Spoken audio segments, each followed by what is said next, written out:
Assalamualaikum warahmatullahi wabarakatuh. Alhamdulillahirabbil alamin. Assalatu wassalamu ala asrofil anbiya'i wal mursalin wa ala alihi wa sahbihi ajmain, amma ba'du. Baik, untuk memulai pelajaran hari ini, marilah kita membaca surat Al-Fatihah supaya pelajaran pada pagi hari ini berjalan dengan lancar. Al-Fatihah.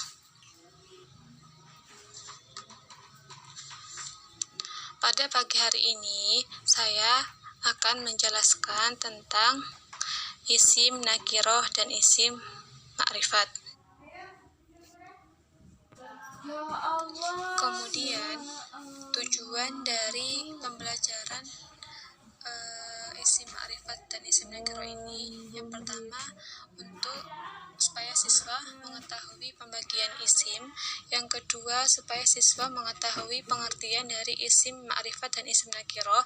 Dan yang terakhir adalah supaya siswa mengetahui apa saja macam-macam isim ma'rifat. Pembahasan yang pertama adalah kalimat isim. Kalimat isim adalah yaitu kalimat atau kata yang menunjukkan arti benda, nama atau sifat. Sedangkan menurut bahasa yaitu kalimat yang menyatakan atas sesuatu yang dapat dibendakan dan tidak memiliki keterkaitan dengan waktu. Seperti contohnya jidarun. Terus contoh lain kitabun. Beda halnya dengan fi'il. Kalau fi'il itu ada kaitannya dengan waktu. Seperti contoh, kapan kamu mengerjakan? Mata anta taf'al. Itu ada kaitannya dengan waktu. Pada intinya, inti dari kalimat isim ini tidak ada kaitannya dengan waktu.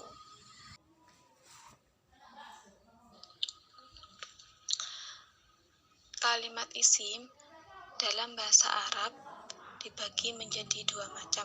Yang pertama, isim nakiroh, dan yang kedua isim ma'rifat. Dalam tataran kalimat, keduanya sama-sama sebagai kata benda, namun dalam lingkup arti dan penggunaannya antara isim nakiroh dan isim ma'rifat itu memiliki perbedaan.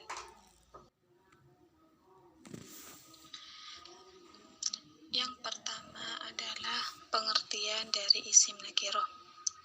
Kata nakiroh secara bahasa yaitu dapat diartikan sebagai sesuatu yang tentu atau belum dikenal. Pada umumnya, isim nakiroh dapat didefinisikan sebagai setiap kalimat atau kata yang tidak menunjuk pada makna tertentu. Artinya, isim tersebut masih belum menerangkan suatu makna secara umum. Adapun menurut Imam Ibnu Malik juga telah menjelaskan tentang pengertian isim nakiroh dalam kitabnya yaitu Alfiyah Ibnu Malik yang berbentuk nadom yang berbunyi nakirotun qabilun au mu'athiro au waqi'un mauqi'a ma qad tukiro, yang artinya isim nakiroh adalah isim yang menerima alif lam atau al yang mempengaruhi kemakrifatan atau menempati posisi isim yang dapat menerima alif lam.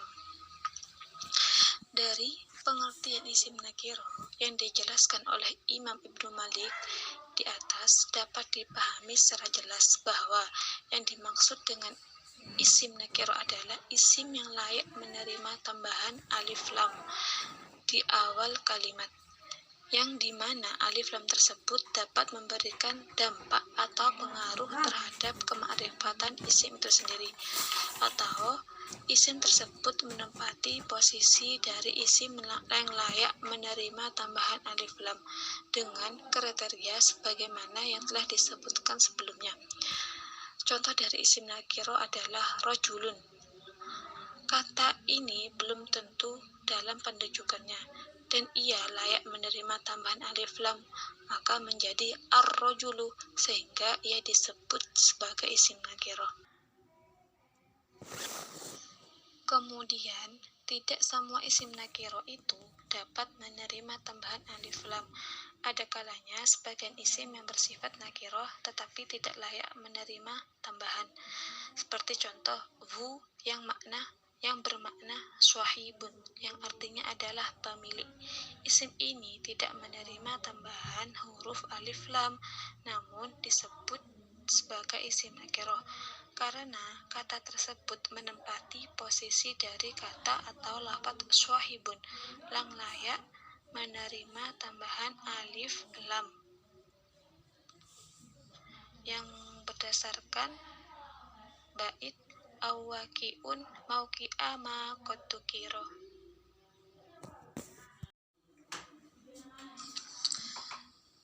Kemudian pengertian dari isim ma'rifat.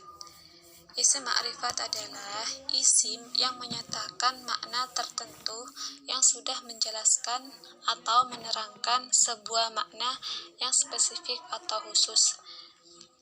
Misalnya menunjukkan nama orang seperti Zaidun, maka orang sudah memahami bahwa Zaid itu adalah nama orang.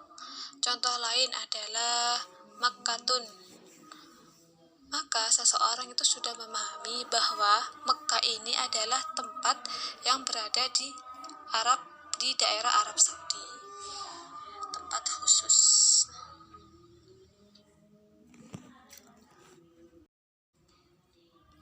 Dari isim ma'rifat itu adapun macam-macam dari isim ma'rifat itu ada 6. Yang pertama adalah isim dhamir atau kata ganti, yaitu isim yang berfungsi sebagai kata ganti dari orang atau benda yang berakal atau tidak berakal, seperti contoh hiya fatimatun, huwa zaitun. Yang kedua adalah isim isyarah atau kata tunjuk, yaitu isim yang menerangkan makna tertentu dengan penunjukan, seperti contoh tilkal daftaru, maksudnya adalah seseorang yang menunjuk bahwasanya itu adalah buku.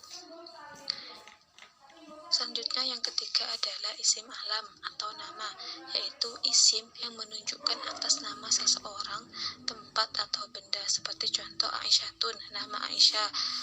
Yang kedua contoh Makatun, nama tempat. Selanjutnya adalah isim yang mudhof kepada isim ma'rifat, yaitu seperti contoh ibni, anakku. Kata ibnu adalah nakiro, ia menjadi makrifat karena menjadi mudhof dari dhamir ya mutakallim. Yang kelima adalah isim yang kemasukan al-ta'rif. Setiap isim nakiro yang kemasukan al-ta'rif makrifat, seperti contoh ar-rajulu, al-qalamu, pena ini, as-saifu, pedang ini, dan lain sebagainya. Yang macam yang keenam adalah isim mausul, yaitu isim yang menerangkan makna tertentu dengan perantara kalimat yang terjatuh setelahnya sila atau mausul, seperti contoh alladzi, allati, alladzi. Kemudian macam-macam isim ma'rifat yang telah disebutkan di atas sebagaimana penjelasan dalam bait Nadm Alfiya Ibnu Malik, yaitu wa ghairuhu ma'rifatun kahumadi wa hinda wa bani wal gulami waladi. Selain itu, isim ma'rifat itu memiliki beberapa tingkatan, dan mengenai tingkatan isim ma'rifat ada beberapa perbedaan pendapat di kalangan ulama ahli nahwu. Ada yang mengatakan bahwa isim yang paling makrifat adalah isim dhamir karena begitu jelas maksud dan pengkhususannya sehingga tidak ada keraguan sedikit pun di dalamnya. Misal seperti contoh qultu, tidak mungkin ia mengandung makna kecuali diriku sendiri. Ucapan qulta tidak mungkin menunjukkan kecuali kepada mukhatab, atau ya pada ucapan akromani tidak mungkin bermakna kecuali untuk mutakalim. Oleh karenanya isim dhamir dianggap sebagai tingkatan isim ma'rifat yang tertinggi. Tingkatan isim ma'rifat yang selanjutnya adalah isim alam. Karena isim alam merupakan isim yang jelas dalam menunjukkan sesuatu yang dikenal tanpa adanya korina. Berbeda halnya dengan isim isyarah dan mausul yang membutuhkan korina. Akan tetapi, jika isim alam tersebut dirujukkan kepada asma yang khusus bagi Allah, maka isim alamlah yang paling ma'rifatnya dibandingkan dengan isim domir. Seperti lafaz Allahu, tidak mungkin kemudian memuat makna kecuali Tuhan yang disembah, dan tidak ada keraguan sama sekali akan hal itu. Tingkatan isim ma'rifat yang ketiga adalah isim isyarah, karena menunjukkan sesuatu yang dikenalinya secara tepat, namun membutuhkan korina. Misalnya pada lafaz hada atau isyarah untuk yang hadir, yang membutuhkan korina berupa yang hadir ada di situ. Kemudian setelah isim isyarah ada isim mausul sebagai tingkatan keempat isim ma'rifat, yaitu isim yang menyatakan secara tepat atas yang dikenali dengan perantara swilah atau kalimat setelahnya. Isim mausul ini dapat berupa mausul untuk hadir dan ghaibah, berbeda dengan isim isyarah yang pada aslinya hanya untuk orang yang hadir. Oleh karena itu, isim mausul berada di bawah isim isyarah dalam tingkatan isim ma'rifat. Tingkatan isim ma'rifat yang selanjutnya adalah isim yang disisipi al-ta'rif kemudian disusul oleh isim yang mudhaf kepada isim-isim yang ma'rifat. Mungkin itu sekilas penjelasan tentang tingkatan dari isim ma'rifat. Pembahasan selanjutnya adalah ciri-ciri isim nakirah. Pembahasan selanjutnya adalah ciri-ciri isim nakirah dan isim ma'rifat. Ciri-ciri dari isim nakirah yang pertama adalah patut menerima tambahan al-ta'rif yang berfungsi yakni mema'rifatkan isim, seperti contoh farosun yang artinya kuda. Jika kemasukan atau ketambahan al-ta'rif maka menjadi al-farosu. Ciri-ciri yang nomor 2 adalah menduduki tempat isim yang layak menerima al-ta'rif, seperti contoh du dengan makna swahibun yang artinya pemilik. Jika kemasukan al-ta'rif maka menjadi al-swahibu. Contoh lain adalah pada lafaz man, yang mana man bermakna syakhsun yang artinya adalah seseorang, dan jika lafaz asyakhsun ini kemasukan al-ta'rif maka menjadi asyakhsu. Kemudian adapun ciri-ciri dari isim ma'rifat adalah tidak ditemukannya ciri-ciri yang terdapat pada isim nakirah, yang mana yang sudah dijelaskan di atas. Sekian pembahasan dari isim nakirah, dan jika dari kalian ada yang belum paham tentang isim nakirah atau isim ma'rifat, maka di sini saya akan membuka sesi tanya jawab.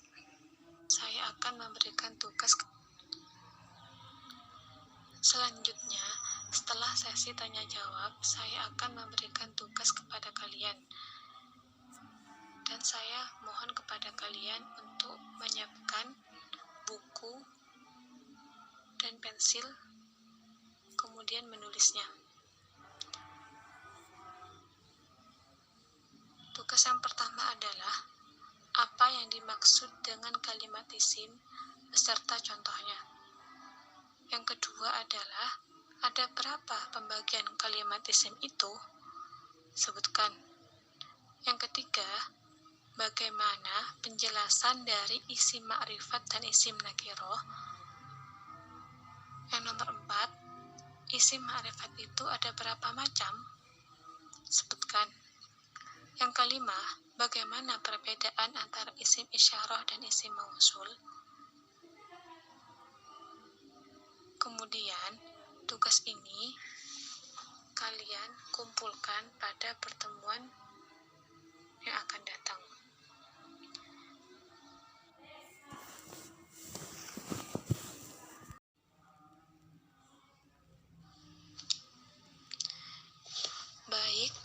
Sekian pembelajaran pada pagi hari ini. Jika ada kesalahan, saya mohon maaf yang sebesar-besarnya. Assalamualaikum warahmatullahi wabarakatuh.